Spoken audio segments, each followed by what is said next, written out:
สบายดีเนาะมาพ่อกันอีกกับคลิปที่3จะว่าเรื่องประสบการณ์ไปเกิดลูกอยู่ห้องหมอหลัดของมุกดาหารเนาะหลังจากเฮาไปนอนอยู่เตียงแล้วเพิ่นก็สิเอาลูกมาให้เนาะลูกมาให้แล้วเฮาก็ต้อง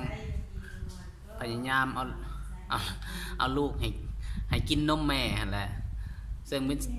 นมแม่จะบ่มาซึ่งลำบากหลายสำหรับเมียผู้ขายนมแม่จะบ่มาจนฮอดมื้อที่3ที่4นมแม่จังมาน้อยนึงเนาะช่วงทบิดหมอก็สิเอานมจะเป็นนมหยังคือนมถั่วเหลืองและใส่ในแสลงมันมาสีเจหัวนมแม่สีเจหัวนมแม่เพื่อให้ลูกมันดูดว่านมแม่ลูกจะบ่อยากดูดเนาะทบิดบัดเลยก็เอานมใส่นะใส่หัวเอานมที่หมอให้นะสีดใส่นมแม่แล้วก็พยายามอาปากลูกใส่เนาะเฮาก็ซอยประคองทั้งแม่แน่แล้วก็ผัวแน่ซอยกันเนาะ ลูกก็คอยดูดพยายามเฮียนเอาแต่ลูกดูดมันจะบ่มีนมเนาะแต่ว่าหมอเพิ่นจะบอกให้พยายามให้ลูกดูดเพื่อจะกระตุ้นให้นมมาเนาะแต่พยายามนวดนมเนาะนวดนมแล้วก็เอาผ้าอ้อมเนี่ยคันเฮาอยู่ห้องหมอยังฉุกเฉินเอาผ้าอ้อมไปใส่น้ำร้อนไปใส่น้ำร้อนเขาจะมีกระติกน้ำร้อนในทางเข้าห้องน้ำเขาจะไปตักเอาใส่กระซ้ำมาเลยแล้วเอาผ้า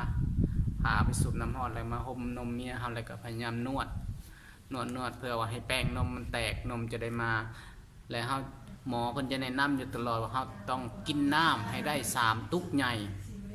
ตุกนั้นหรือว่าประมาณ3ลิตรหรือว่า2ลิตรครึ่งต่อมื้อเนาะคันบ่มีน้ำร้อนก็กินน้ำเย็นเนาะแล้วหมอก็สิให้เพิ่นว่าเพิ่นมีซาขายซากระตุ้นหัวน้ำนมซาหัวปีหรือว่าซาขิงเนาะผสมน้ำกินเนาะในสำหรับการเอานมให้ลูกกินเนาะแต่ว่ามันก็บ่ค่อยมาบางคนก็มาบางคนก็บ่มาคือเมียผู้ขาจนฮอดมื้อที่4มื้อที่5นมจึงมาหลังจากเฮานั้นเฮามาเฮือนแล้วเฮาก็ต้มน้ำร้อนกินแล้วก็นมก็มาแต่พยายามนวดนมให้แป้งนมมันแตกเนาะเพื่อว่าน้ำนมจะได้มาหลายเนาะนี่สำหรับการเอานมให้ลูกกินเนาะซึ่งว่ามีความลำบากหลายถ้าเป็นลูกผู้ชายเขาจะกินหลายเนาะถ้าเป็นลูกผู้หญิงก็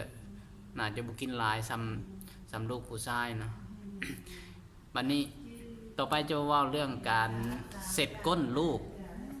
ในคลิปต่อไปเนาะว่าเฮาต้องอนามัยยังและเฮาต้องเกี่ยมยังแน่เนาะ